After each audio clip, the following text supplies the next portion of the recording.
Assalamualaikum warahmatullahi wabarakatuh. Dan semangat pagi teman-teman semua. Jumpa lagi dengan saya Amr Hasan di channel ini.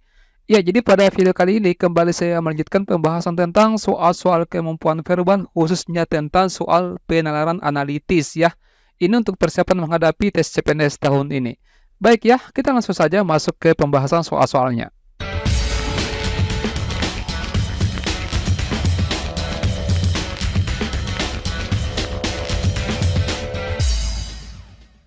Ya, jadi bagi kalian semua yang ingin melihat ya pembahasan beberapa soal TIU, kalian bisa berselancar di halaman channel One Tentor.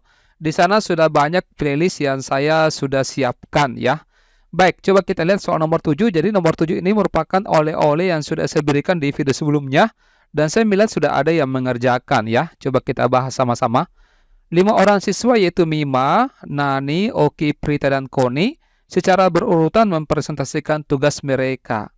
Oki mempresentasikan tugasnya tepat setelah Mima. Jadi ini kita bisa menggunakan ilustrasi ya. Kita bisa menggunakan bantuan tanda panah ya untuk soal-soal yang menggunakan kata mendahului, sebelum, atau sesudah ya, seperti itu. Nah, untuk ini kita bisa tuliskan bahwa Mima dulu ya. Mima kemudian Oki ya, seperti itu. Nah, kemudian Prita mendapatkan giliran tepat sebelum giliran terakhir. Oke. Nani mempresentasikan tugasnya lebih awal dibanding Oki. Berarti Nani juga ya, itu duluan ya. Kemudian Oki. Nah, ini saja kita bisa tuliskan dalam bentuk seperti ini. Nani yang pertama, kemudian Mima ya, kemudian Oki. Ya, seperti itu. Nah, kemudian kita perhatikan di sini. Prita mendapatkan giliran tepat sebelum giliran terakhir. Berarti ada giliran terakhir.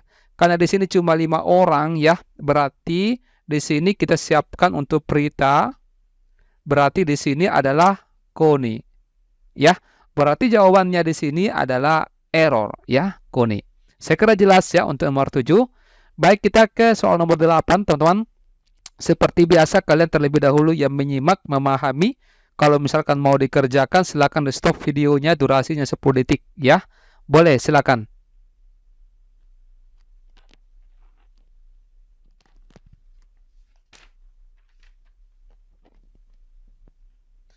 Ya, oke, waktu habis ya. Saya kira kalian sudah mendapatkan pencerahan untuk soal nomor 8 ini.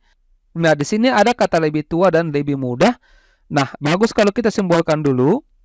Untuk lebih tua, ini saya menggunakan simbol lebih dari ya. Kemudian untuk lebih muda, ya, saya menggunakan simbol kurang dari seperti ini. Nah, coba kita lihat. X lebih tua dari N. Berarti saya bisa tuliskan X lebih dari N. Kemudian, E lebih muda dari A. E kurang dari A. Kemudian, T lebih muda daripada N. Berarti T kurang dari N. X lebih muda dari E. Berarti X kurang dari E. Dan N lebih tua dari T. Berarti N lebih dari T. Ini bagus kalau kita samakan dulu arahnya ya. Karena yang ditanyakan di sini adalah yang termuda. Berarti kita samakan menjadi kurang dari semuanya. Yang pertama ini mungkin ya. Ini kita bisa tuliskan N kurang dari X ya. Kemudian E kurang dari A sudah. Kemudian T kurang dari N, ini juga sudah. Ini kita balik, oh ya ini sudah ya. X kurang dari E. Dan yang terakhir, T kurang dari N. Nah, di sini kita bisa, kita bisa mulai dari mana saja ya. Ini bebas. Katakanlah misalkan saya mulai dari T kurang dari N. Ya, seperti ini. Kemudian N kurang dari X. Oke. Kemudian X kurang dari E. E kurang dari A. Seperti ini. Sudah ya. Berarti yang termuda di sini adalah T. D jawabannya. Kalau misalkan yang paling tua, ya adalah yang A. Baik ya, segera jelas untuk nomor 8. Kita lanjut ke soal nomor 9, silakan.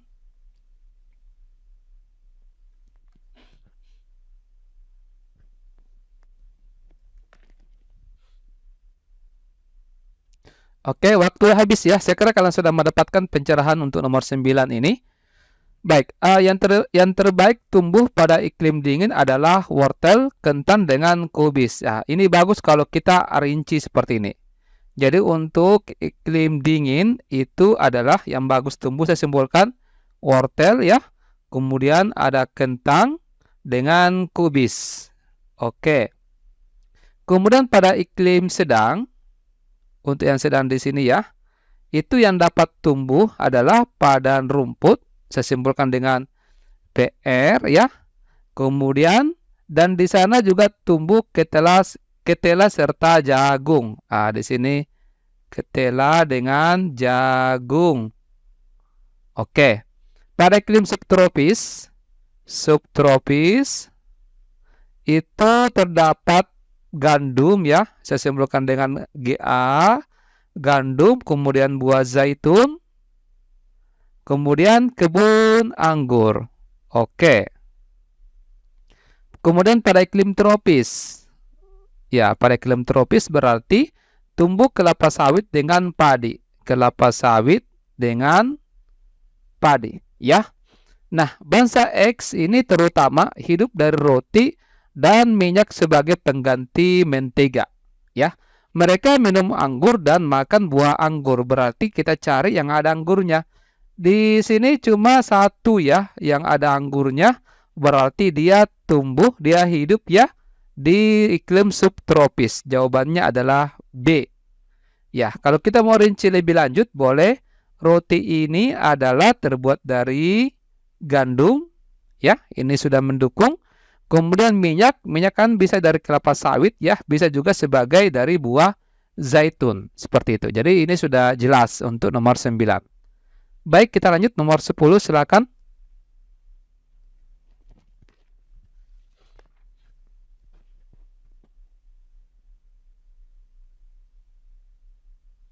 Ya, oke, waktu habis ya. Nomor 10. Coba dilihat, suatu keluarga mempunyai 4 anak yang bergelar sarjana. A memperoleh gelar sarjana sesudah C. Berarti C kemudian A. B memperoleh gelar kesarjanaan sebelum D. Berarti dan bersamaan dengan A. Jadi B bersamaan dengan A, kemudian D. Ya. Urutan yang benar dalam memperoleh kesarjanaan adalah, ini langsung saja kita gabung ya. Berarti C, kemudian B sama A, kemudian D. Berarti yang duluan ya mendapatkan adalah, kesimpulannya di sini D memperoleh gelar sarjana sebelum C, salah. A memperoleh gelar sarjana sesudah D, ini juga salah karena A sebelumnya D. C memperoleh gelar sarjana sebelum D. Ya, ini yang paling tepat ya, C jawabannya. Oke, next nomor 11.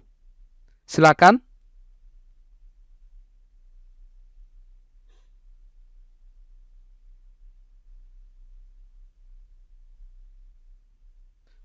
Ya, waktu habis ya. Saya kira kalian sudah mendapatkan pencerahan untuk nomor 11 ini dan sudah mendapatkan jawaban. Coba kita lihat. PQRST adalah 5 orang diplomat. Di sini P hanya dapat berbicara bahasa Inggris dengan Jerman. Karena di sini banyak kategorinya. Bagus kalau kita rinci lagi ya. Jadi untuk P di sini hanya berbicara bahasa Inggris dengan Jerman. Jadi Inggris dan Jerman. Kemudian Q. Ya, Q di sini hanya dapat berbicara dalam bahasa Prancis, Jepang dengan Cina. Jadi Prancis, kemudian Jepang dengan Cina. Ya, oke ya. Kemudian R. R ini hanya dapat berbicara dengan bahasa Jerman. Jadi Jerman, ya. Kemudian S. S di sini hanya dapat berbicara dalam bahasa Inggris. Oke. Kemudian Jepang dengan Cina. Ya. Yang terakhir adalah T. T di sini hanya dapat berbicara dalam bahasa Prancis dan Jerman. Jadi Prancis dengan Jerman, ya. Nah, satu-satunya pasangan diplomat yang harus menggunakan penerjemah. Jadi dia harus menggunakan penerjemah kalau misalkan tidak sama bahasanya. Ya, seperti ini. Nah, kita lihat ya. P dan R. P P dan R di sini ada yang sama, yaitu Jerman. Jadi dia bisa menggunakan bahasa Jerman untuk berkomunikasi. Sehingga ini bukan Q dan R. Q dan R di sini Q dan R tidak ada yang sama. Ini Jepang ya, ini Jerman. Berarti dia harus menggunakan penerjemah untuk berkomunikasi. Kita coba cek yang lain. R dan T ini ada yang sama ya, dia bahasa Jerman. Q dan S di sini Prancis, Jepang, Cina ada yang sama, Jepang ya dengan Cina. Sebenarnya kita langsung dapat jawabannya B ya. Ini hanya untuk membuktikan saja. Tapi kalau dalam pengerjaan soal tidak perlu kalian mencek satu persatu begitu. Kalau sudah dapat satu yang benar, maka dipastikan itulah jawabannya ya. Kalau P dan T berarti Jerman juga. Oke.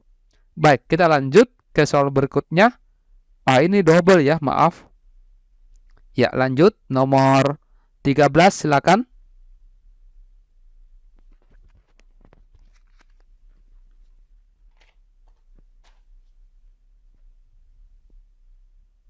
Ya, waktu habis ya. Sekarang kalian sudah mendapatkan pencerahan.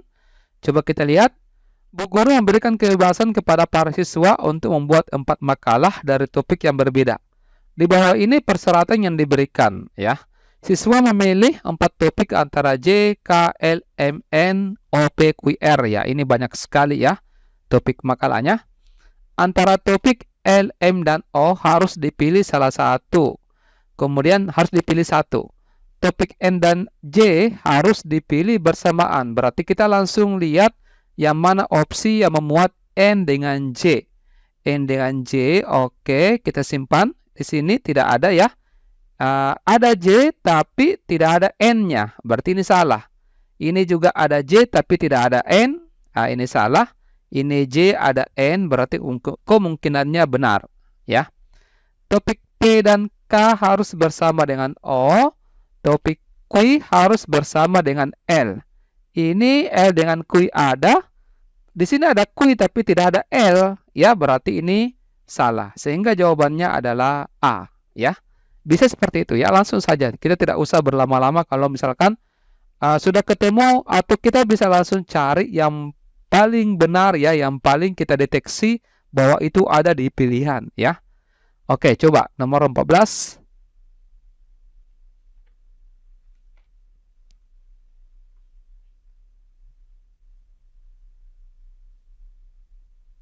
Ya, baik. Nomor 14 coba kita lihat ya.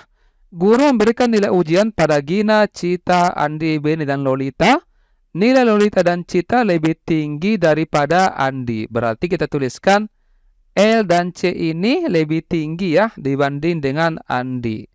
Kemudian tetapi nilai Cita di bawahnya Beni. Berarti nilainya Cita di bawahnya Beni. Jadi saya menggunakan simbol lebih dari dengan kurang dari ya. Kemudian nilai Gina lebih tinggi daripada Beni. Seperti ini ya. Nah, tetapi bukan yang paling tinggi. Nah, siapakah yang nilainya berada di urutan ketiga? Nah, ini kita bagus samakan dulu ya. Kita samakan, ini kita ubah menjadi B lebih dari C. Nah, sekarang kita gabung ya. Kita bisa mulai dari mana saja. Mungkin kita bisa mulai dari sini. G lebih dari B. Kemudian B lebih dari C. Ya. Kemudian C di sini lebih dari A. Terus di sini karena L-nya di sini ya, L ini lebih dari G seperti ini ya. Oke, berarti yang nilainya yang berada di urutan ketiga adalah B nih ya, yang paling tinggi seperti itu. Oke. Baik ya teman-teman, untuk soal berikutnya saya berikan 2 nomor soal ya sebagai oleh-oleh ya. Ini yang pertama, coba-coba kalian kerjakan oleh-oleh pertama di sini. Kemudian oleh-oleh berikutnya yang nomor 16 ya, seperti ini. Coba-coba kalian kerjakan dulu ya teman-teman, dan kirimkan jawabannya di kolom komentar yang ada di bawah video ini. Nanti di pertemuan berikutnya kita akan bahas bersama-sama. Baik, segera sampai di sini. Terima kasih banyak atas perhatiannya ya. Saya berharap agar video ini di-share, dibagikan ke rekan-rekan kita. Baik, saya akhiri. Wassalamualaikum warahmatullahi wabarakatuh. Dan semangat pagi.